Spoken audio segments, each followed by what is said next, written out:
안녕하세요. 연세결 성형외과 소한결 원장입니다.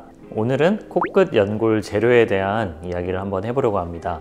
코 성형에서 콧대는 실리콘 보형물을 사용하거나 자가 조직을 쓸 수가 있고요. 코끝 같은 경우에는 자가 조직, 그 중에서도 연골을 이용해서 올리는 것이 대표적입니다. 그러한 연골에는 귀연골, 비중격 연골, 늑연골 이렇게 세 가지를 들 수가 있고요. 그 연골들의 강도는 늑연골이 제일 단단하고 그 다음이 비중격 연골, 그 다음이 귀연골, 즉 귀연골이 제일 부드럽습니다. 오늘 얘기 드릴 주제는 늑연골이고요. 그 중에서도 자가 늑연골, 즉 자신의 갈비뼈 연골을 사용하게 되는 코 성형이 있는데 그러한 늑연골을 언제 써야 되는지 쓰는 상황들에 대해서 설명을 드려보려고 합니다.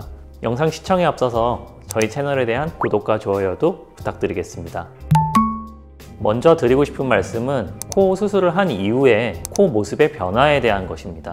첫 번째로는 당연하겠지만 붓기가 빠집니다. 붓기가 빠지면서 콧대든 코끝이든 원래의 그 높이보다는 조금 더 자연스러워진다, 이렇게 생각하시면 될 것 같고요. 하지만 하나 더 말씀드리고 싶은 것은 코끝 자체는 약간의 연골 흡수가 일어난다는 것입니다. 이것은 어떤 식으로 수술을 하든 어느 정도는 발생할 수밖에 없는 것인데요. 조금 더 구체적으로 설명을 하자면 코끝을 지지하는 자가 연골이 버티는 힘과 코끝 피부가 누르는 힘, 이 버티는 힘과 누르는 힘이 서로 대립을 하게 되고 그것이 균형이 맞을 정도까지는 코끝 피부는 조금 처질 수밖에 없습니다. 저는 그러한 시기를 그래도 한 6개월 정도는 최소 봐야 된다, 이렇게 말씀을 드리고 있는데요. 사실 이러한 과정은 정상적인 회복의 과정입니다. 이러한 과정을 알고 있기 때문에 수술 직후에는 조금은 더 오똑한 느낌이 들게끔 수술을 마무리해드리고 있는데요. 하지만 사람마다 늘어날 수 있는 피부의 한계치가 있고 코끝 피부가 누르는 힘이 다양하고 또 코끝을 지지하고 있는 연골의 강도가 또 다양하기 때문에 어느 정도까지는 코끝 피부가 내려오는 것을 감안할 수밖에 없습니다. 여기서 제가 드리고 싶은 얘기는 결국 지지대의 그 강도가 이런 코끝 처짐에는 굉장히 중요하다는 것입니다. 즉 가장 단단하게 받칠 때 그 누르는 힘을 최대한 이겨낼 수 있고 그랬을 때에만 코끝 처짐이 최소한으로 일어날 수 있다는 것인데요. 그렇다면 가장 강한 연골이 사실 이 지지대로서는 가장 좋은 재료가 되는 것이고요. 그렇기 때문에 가장 강도가 센 늑연골을 코끝 성형의 재료로 선택할 수도 있는 것입니다.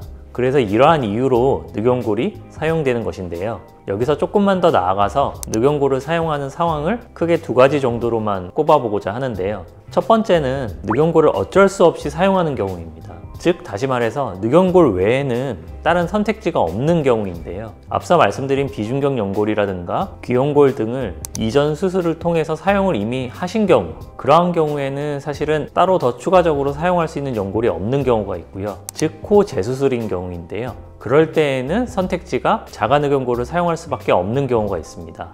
이러한 경우는 구축코인 경우에도 해당되는데요. 구축코처럼 코 성형을 이미 한번 했으면서 코에 변형이 많이 와 있는 경우에는 단단한 지지대의 역할을 하는 그런 연골이 필요하고 그럴 때에는 자가 늑연골이 거의 필수적으로 사용된다, 이렇게 생각하셔도 될 것 같습니다. 두 번째 상황은 쓸 수 있는 연골이 남아있지만 최대한 튼튼하고 강한 지지대를 원할 때입니다. 즉 코끝이 화려하고 높게 그렇게 올라가기를 원할 때이고요. 또한 모양적으로 수술 이후에도 코끝 처짐이 가장 최소화되는, 가장 덜 일어나게 되는 상황을 원할 때입니다.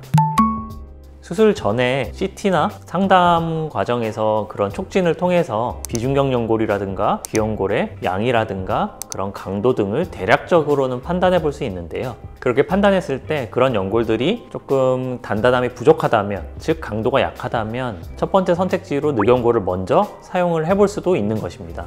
이러한 늑연골을 쓰는 것이 그렇다면 반드시 좋냐 하면 그렇지는 않고요. 당연하겠지만 이런 자가 늑연골을 사용해도 단점이 존재합니다. 가장 쉽게 생각할 수 있는 단점은 안면부를 성형하지만 갈비뼈 연골, 즉 몸에도 어쩔 수 없이 수술 부위가 포함되고 흉터가 남을 수 있다는 것입니다. 그것은 아무리 최소한의 절개를 하더라도 흉은 남을 수밖에 없다, 이렇게 생각하시는 것이 맞고요. 또 하나의 단점을 꼽자면 자신은 조금 말랑말랑하고 부드러운 코끝을 원할 때 굳이 늑연골을 사용한다면 오히려 굉장히 화려하고 높은 코끝이 되기 쉽고 또 굉장히 단단한 코끝이 되기가 쉽습니다. 즉 뭔가 조금 부드럽고 자연스러운 느낌의 코끝을 원할 때에는 늑연골을 사용하는 것이 오히려 단점이 될 수도 있다, 이렇게 생각을 하셔야 될 것 같습니다. 여기서 기증늑연골과의 비교를 잠깐만 드리자면요, 기증늑연골, 즉 기증받은 늑연골이란 다른 사람의 사체에서 기증을 받은 그런 면역 처리가 된 그러한 연골이고요. 아무래도 자가늑연골 사용이 조금 부담스러울 때 사용을 해볼 수는 있습니다. 하지만 당연하겠지만 내 것인, 즉 자가인 그런 연골보다는 아무래도 조금 더 염증에는 취약하다, 이렇게 생각을 하실 수 있을 것 같고요. 늑연골을 사용함으로 인한 그런 흉이라든가 또는 늑연골을 사용함으로 인한 수술 후에 통증이 조금 부담스러울 때에는 그러한 것의 대체 방안으로 기증늑연골도 사용을 해볼 수는 있습니다. 또 채취 부위나 길이에 대해서 잠깐 말씀을 드리자면요, 저희가 흔히 명치라고 얘기하는 이 부위에 뼈가 하나 있는데요, 그 뼈가 바로 복장뼈라고 명칭을 하는 그런 뼈가 있습니다. 그 뼈에서부터 갈비뼈를 이어주는 그 곳에 약간 말랑말랑한 연골들이 존재하고요, 그게 바로 갈비뼈 연골, 즉 늑연골입니다. 그래서 실질적으로 채취는 대개 우측, 즉 심장과 반대편인 그런 우측에서 채취를 하게 되고, 여성분들 같은 경우에는 가슴 밑선에서부터 옆구리 쪽으로 가면서 여러 개의 갈비뼈가 있기 때문에 그 중에 하나를 채취를 하게 됩니다. 채취 길이는 뚱뚱한 환자냐 마른 환자냐에 따라서 조금 다를 수는 있는데요, 일반적으로는 저희 병원에서는 2cm 정도를 말씀드리고 있습니다.